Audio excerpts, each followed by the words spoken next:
자기조직화, 에너지 의학에 대한 책을 이제 13챕부터 생명과 건강에 대한 에너지 청사질에 대해서 윤ren중의 자기조직화, 분자생물학자와 발달생물학자들은 유기체의 부분들이 어떻게 서로 모여 결합되는지를 설명하기 위한 간단한 개념을 고안했다. 일단 생물체의 분자가 형성되면 마치 원자들이 결합하여 결정을 형성하는 방식처럼 자동적으로 자가 조립을 한다는 것이다. 이와 같은 과정 속에서 우리가 생명이라고 부르는 것이 어떻게든 생겨이 난다. 자발적인 자가 조립이라는 개념은 간단하다는 매력이 있어서 많은 예들은 생물학 원론에서 찾을 수 있다. 생화학자는 분자의 생성과 관련된 다양한 과정과 에너지학에 대해서 설명할 수 있으며 이 분자가 다른 분자와 결합하여 더 큰 구조를 만들 수 있는 방법에 대해서 기술할 수 있다. 분자 수준에서 자가 조립은 특정한 전하의 분포를 갖는 구조와 관련이 있으며 이 전하 분포로 인해서 상호 보완적인 전하 분포를 띤 다른 구조에 끌리게 된다. 그런 열쇠의 들쭉날쭉한 표면이 자물쇠 안의 표면에 딱 맞는 것처럼 서로 맞물린다. 한 분자를 따라서 전하가 분포되는 방식 때문에 이 분자는 상보적인 전하 패턴을 가진 다른 분자에 끌려 들어맞게 되는 것이다. 다시 말해 자가 조립은 전하의 패턴 사이의 끌림과 정리를 포함하는 에너지적인 과정이다. 맞물린다. 콜라겐 섬유소를 형성하는 트로포콜라겐 합쳐서 병아리 배아를 균질화시킴으로써 만들어진 혼돈의 혼합물에 질서를 부여하는 방법은 카오스와 자기조직화, 복잡적 응계에 대한 현대 이론의 주제가 되어 왔다. 어림잡아 추정해보자면 유기전은 그것이 가진 모든 세포 유형들로 정의될 수 있을 것이다. 각 세포 유형은 신호전달 경로의 특정 조합에 의해서 정의된다. 많은 경로가 대부분의 세포 유형의 공통적인 반면에 어떤 경로는 특정 세포 유형에 특이적이며 그 세포를 특정 짓는 역할을 한다. 암을 포함한 많은 질병은 신호전달의 일반적인 경로 및 특이적인 경로에 발생한 이상현상을 특징을 한다. 대체로 이 경로는 복잡하며 모델화시키기가 쉽지 않다. 그러나 복잡 적응계 이론의 형식론은 이러한 경로를 연구할 수 있는 도구를 제공한다. 슈바프 비엔타 그림 13.4는 복잡 적응계 모델의 예를 제공한다. 이것은 구조를 기능에 연결시키는 간단한 신호 전달 경로이다. 여기서 구조는 세포의 3차원적인 환경이며 기능은 유사 분열이다. 이 경로에는 3개의 탐지기가 있는데 신호 경로 모든 교점에 위치한다.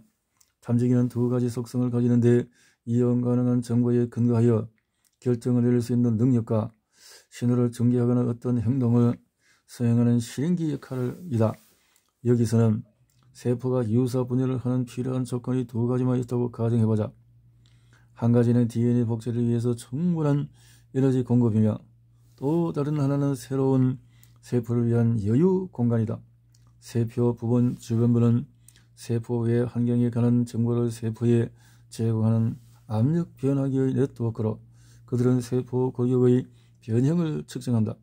이 네트워크는 성장할 공간이 있나라는 질문에 답을 줄 것이다.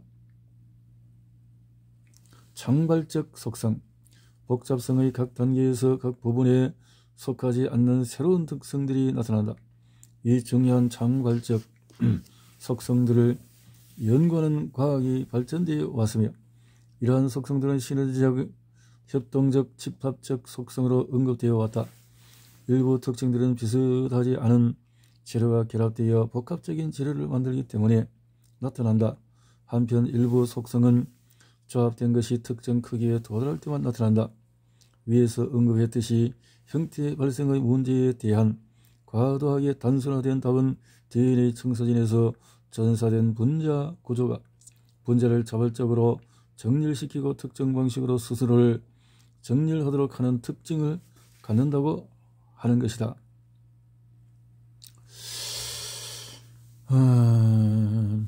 유기체는 사실 조립되는 것이 아니다. 유기체는 바이슨은 이 모든 것에 대한 놀라운 견해를 가지고 있다. 그는 유기체는 사실상 조립되는 것이 아니라고 말한다. 배아 발달은 조립 과정이다라는 기본 전제는 거짓이다. 유기체의 질서 정연한 패턴과 통합적인 행동은 일반적으로 일련의 선형적인 원인 결과 사슬의 세트로 인식되고 있는 조립 과정의 결과물이 아니다. 바이슨 1977년. 이 관점은 모든 자연의 수수께끼를 해결하고자 했던 분자 생물학에 대한 왓슨의 야심찬 계획을 무너뜨린다. 자, 이런 것은 우리는 선형적인 조립 라인에서 조립된 자동차를 볼 수 있다. 수많은 질서 정연한 단계들을 통제, 완전하고 기능적인 차가 나온다. 그러나 유기체는 유사한 선형적인 단계의 결과물인 부분들의 합이 아니다. 본질적으로 자동차는 조립 라인에서 나올 때 완성되지만 그 이후부터는 기능이 떨어진다. 생체 시스템에서 조립 라인과 구성 요소의 흐름은 스스로를 보수할 수 있다는 것이다. 흐름은 중단되는 법이 없다. 마모가 되는 자동차와는 달리 신체는 항상 구조적인 기능적인 통합을 재생성하고 향상시키는 것이 가능하다. 이 과정이 실제로 실행되는 것을 보려면 운동선수나 연주자가 연습하는 것을 지켜보면 된다.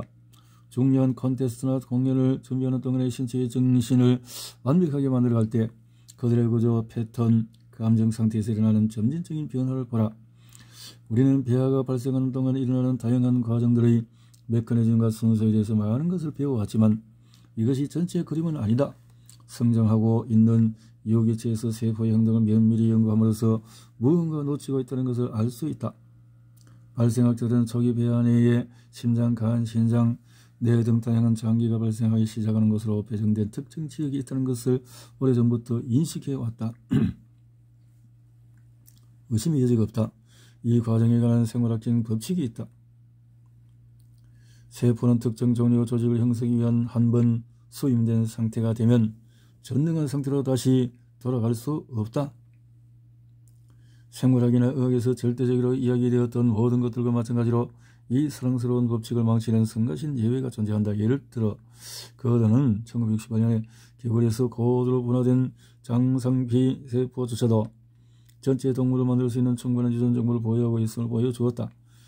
그는 고도로 분화된 장세포의 핵이 제거된 개구리 알에 이식함으로써 이 사실을 입증했다. 이 알들은 정상 배아와 번식할 수 있는 성체로 발전했다.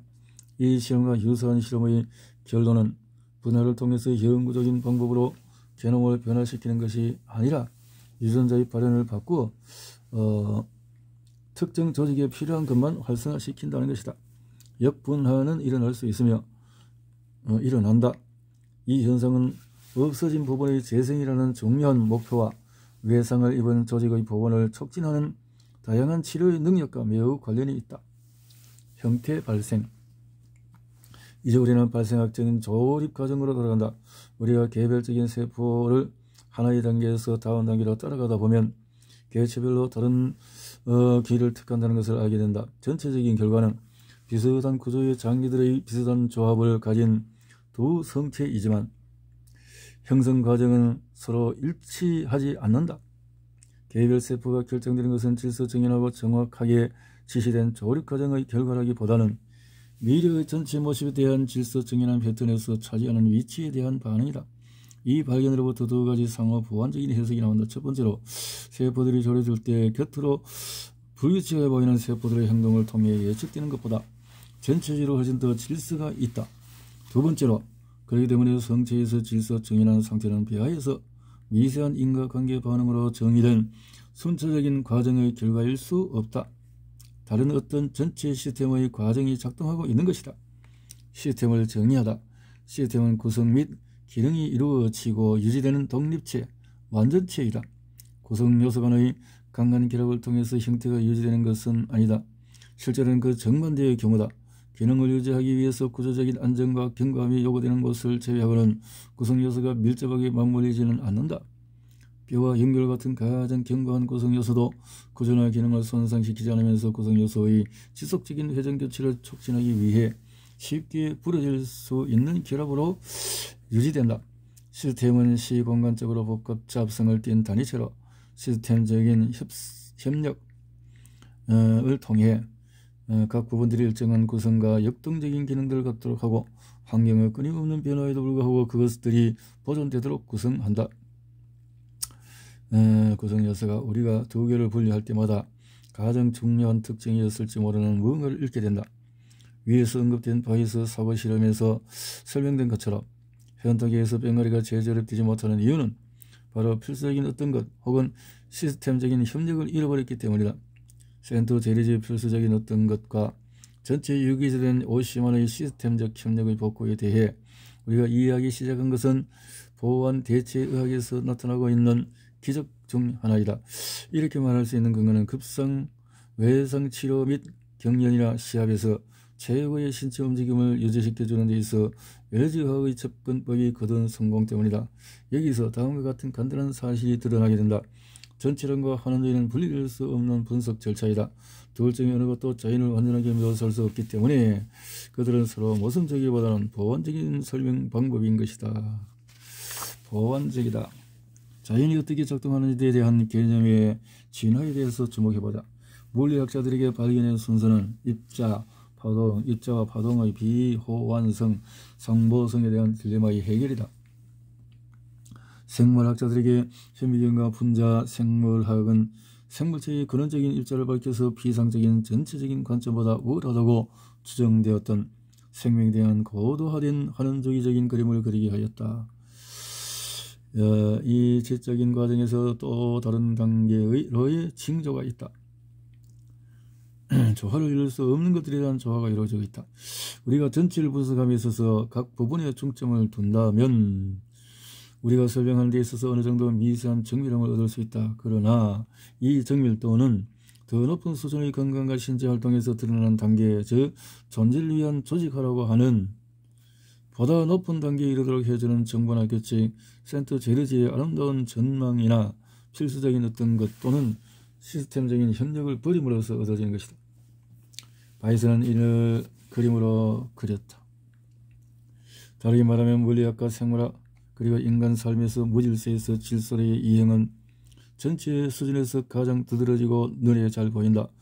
물론 연속체의 모든 부분들이 관여되지만 말이다. 치료의 초점이 전체 유기체에 놓인다면 부분들은 어떤 의미에서 스스로를 돌보게 될 것이다. 구조적인 바디워크 치료 과정에 의해서 극적으로 설명이 된다.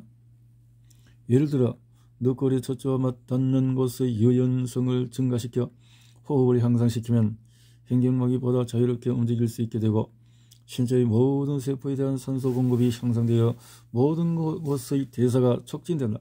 근골격계가 균형을 이룰 때의 다른 시스템은 이에 따라서 적절하게 조정될 것이고 즉 균형을 이루게 될 것이다. 서로 다른 시스템은 대사 회전율이 각 시스템에서 일어나는 속도에 따라 각기 다른 속도로 균형을 맞춰간다.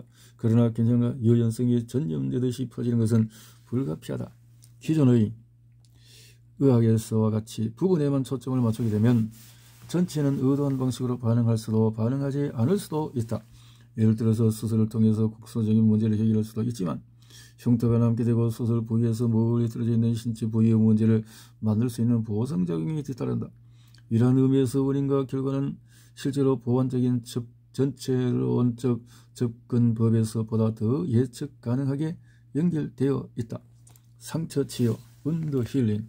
상처치유 및 질병으로부터 회복은 살아가는 과정에서 가장 중요하고 주목할 만한 가치가 있는 것이다. 여기에는 신체 전반에 걸쳐 있는 많은 조절 시스템과 통합과 이들의 협력적인 활동이 포함된다. 복잡한 조절 시스템의 피드백, 회로는 각 수준별로 매 순간을 기준으로 수많은 활동을 촉진시키고 억제하기 위해 같이 협력한다. 가장 작은 편들을 찌르는 행위만으로도 수백만 개의 세포, 수십억 개의 분자, 수조 개의 원자 및 원자보다도 작은 막대한 수의 입자의 움직임이 변하게 된다.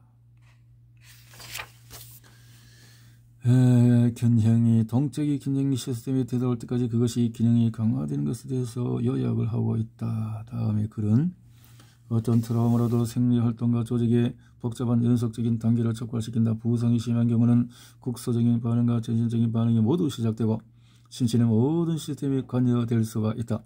부상이나 질병은 다양한 종류의 세포를 문제의 장소로 이동시킨다. 혈세포는 음고 인자로 분비한다.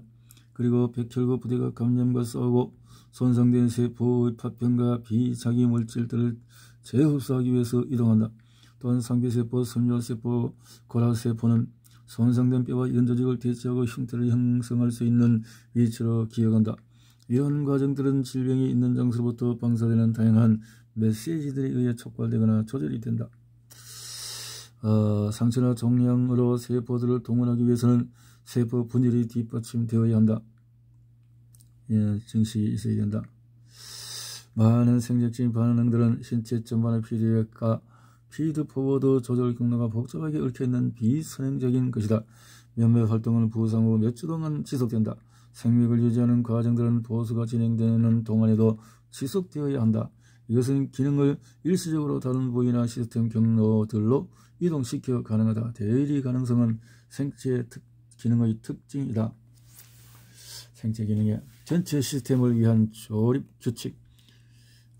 이 장에서 논의된 주제들은 모든 의학에서 과소평가되었지만 가장 중요한 대상일 수 있는데 인체가 형성되고 재형성되는 방법이 부상회복과 재생의 핵심이기 때문이다.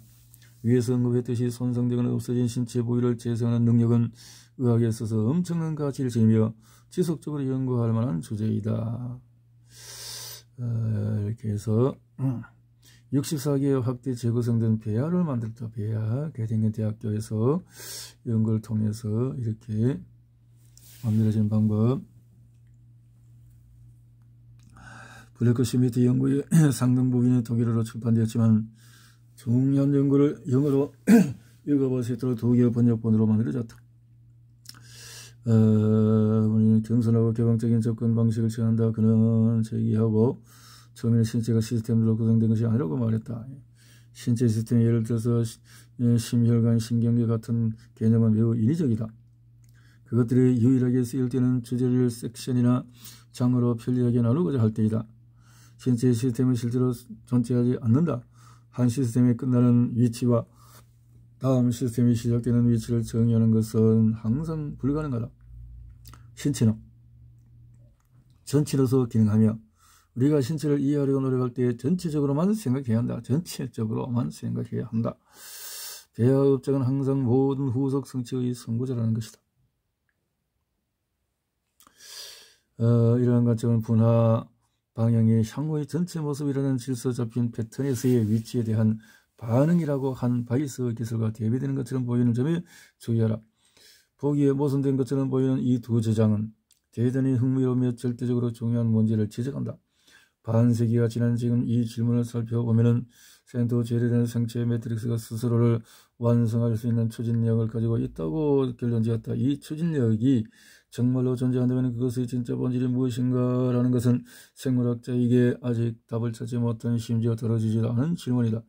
이 추진력이 진화 과정이 언제 어디서 어떻게 발생했는지 더 큰 미스터리지만 연구의 가치가 있다. 텐세그리티 형태 발생을 주관하는 현대 규칙을 요약하기 전에 비교적 새로운 두 구성 원리를 기술하는 것이 필요하다.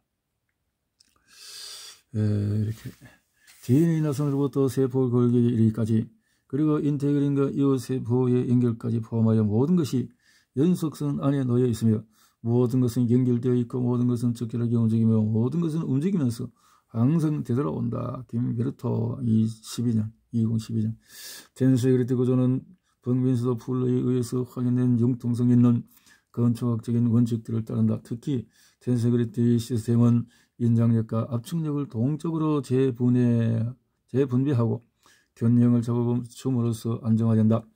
그 규모가 바뀌더라도 작동하는 이 간단한 기계적인 규칙을 통하여 이동 및 모양 변화를 포함한 세포의 행동이 제어될 수가 있으며 이로 인해서 어떻게 조직과 기관이 발달하는지 두 부분적으로도 설명될 수가 있다. 이것도 발달하는지 부분적으로도 설명될 수가 있다. 부분적으로 텐세그리티 시스템은 하중이 되어질 때에 안정화된다. 텐서리 시스템은 또 에너지를 전달하면서 충격을 쉽게 흡수한다. 텐서리 시스템은 진동 에너지를 쉽게 전달한다. 콜라겐과 단백질 구성된 텐서리 시스템은 물 분자가 모든 부분과 연관을 맺고 정렬되어 있는 수분을 함유한 시스템이기도 하다. 형태 발생장에서 생명의 청사진. 1981년 존 매덕스는 네이처에서 첫 저서인 생명에 관한 새로운 그 연구에서 태워버려야 할 책을 발표했다. 뒤를 이어서 네이처와 영국신문에서 더 적대적인 리뷰들이 등장했다. 화를 돋우는 이 소책자는 지난 몇 년 동안에 등장한 태워버려야 할 후보 중에 최고이다. 비난, 교황이 관료를 비난할 때 사용했던 문구 그대로 그리고 똑같은 이유로 비난을 받을 수가 있다. 그것은 이단이다. 새로운 과학적인 개념이 제시되고 그것이 이 같은 폭력적인 반대에 직면하게 되면 그것은 중요한 일이 났음을 나타내는 신호일 때가 있다. 알버트 아인슈타인은 어떤 아이디어가 떠올랐을 때 그것이 불합리해 보이지 않는다면 그것은 이미 가능성이 없다고 말했다. 또한 연구나 조사 없이 하는 비난은 무지의 절정이다. 셀드레이크의 가공할 만한 가설을 요약하면 형태의 발생장은 모든 형태를 생기게 한다. 물질은 장과 공명할 때 형태를 취한다.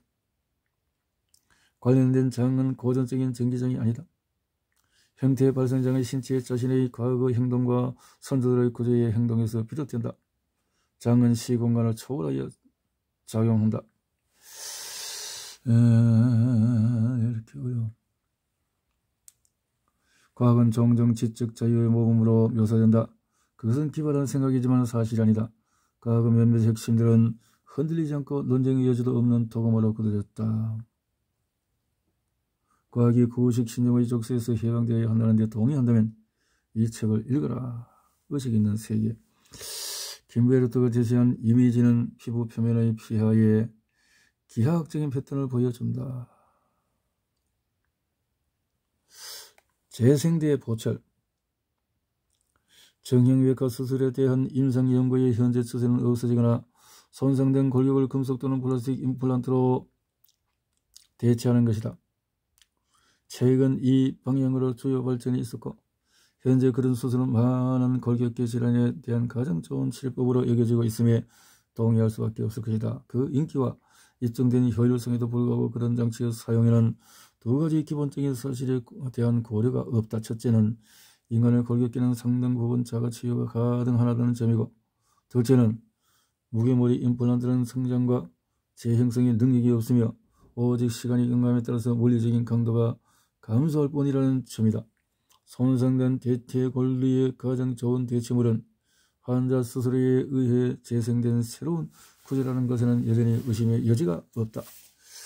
재생이냐 보철이냐 살아날 수 있는 것이냐 아니면 약화되어지는 것이냐 아닌데, 로버트 웨커는 없어지거나 손상된 신체 부위에서의 재생은 보철 장치를 사용하거나 이식을 하는 것보다 훨씬 더 자연스럽고 효과적인 의료기술이라는 점을 반복적으로 언급했다.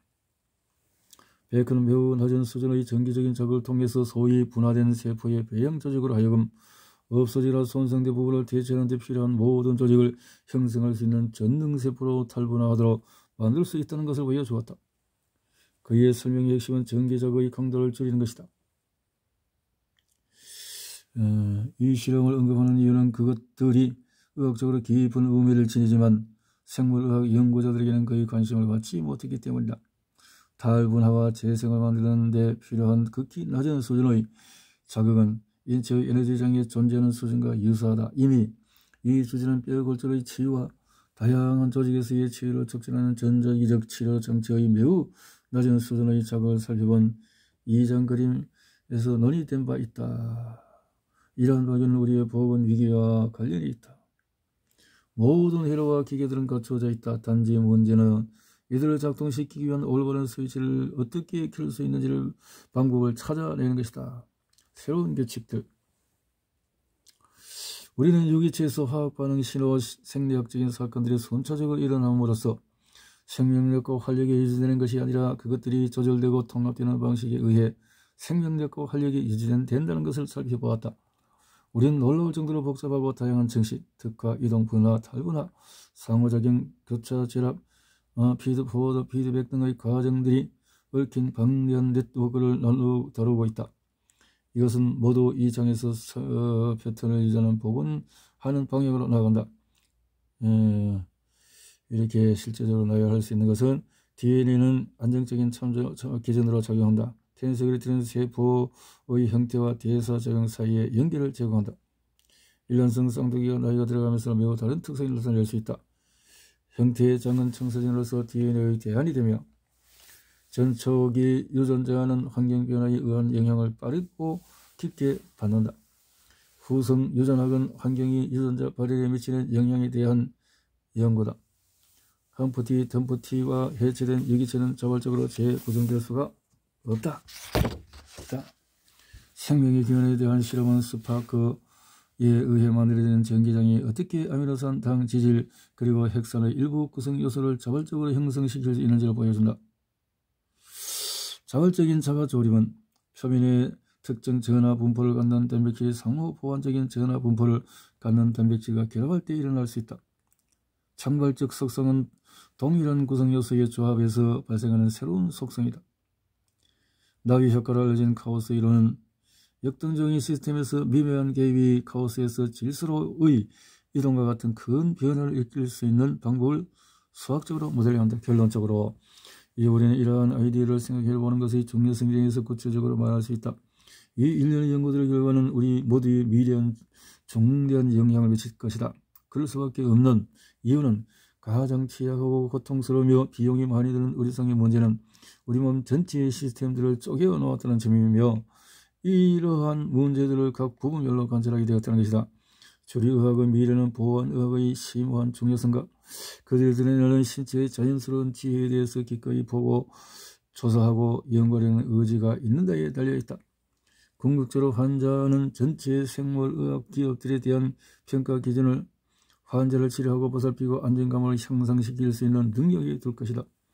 실용적인 혁신은 간섭적인 것과 비간섭적인 것 두 가지 모두를 원천으로 하면서 그것들의 통합으로부터 만들어져야 한다. 우리는 이렇게 기술을 한 이유에 대해서 더욱 구체적으로 이야기할 수 있다. 신체를 방어하고 고치기 위한 우리 고유의 전체 시스템의 메커니즘이 손상되었을 때 심각하며 비용이 많이 들고 고통스러운 보건 문제가 발생한다. 에너지의학과 에너지 심리학의 성취 중의 하나는 우리의 면역의 방어 시스템을 손상시키는 미묘한 외상장애의 불균형의 촉촉을 늦추거나 역전시키는 것이다. 구조적인 접근과 움직임을 통한 접근법은 신체의 복구 시스템을 자극하여 스스로를 복구하고 체계적인 협력을 회복하며 많은 유익한 결과를 가져온다. 치유하는 것보다 예방이 훨씬 쉽고 예방은 결코 미리 주어지는 치료법이 아니다. 예방